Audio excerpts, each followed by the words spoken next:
Salah satu kelompok penyerang Rusia yang dipimpin oleh seorang komandan mengklaim berhasil melancarkan serangan terkoordinasi terhadap posisi pertahanan Ukraina.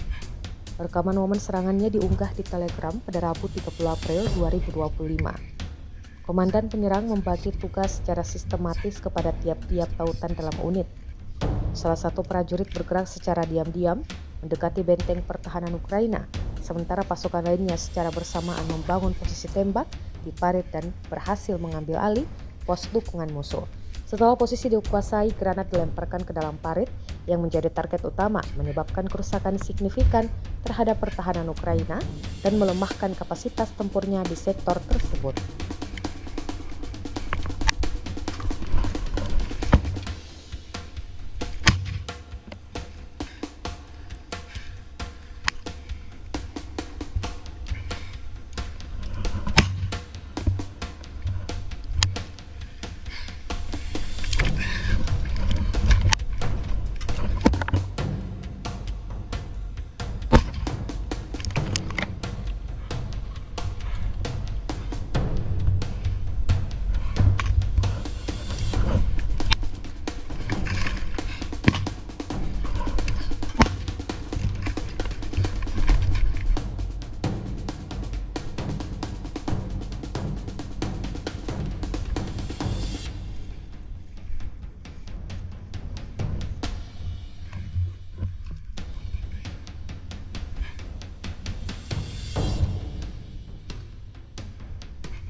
Download Tribun X sekarang, menghadirkan lokal menjadi Indonesia.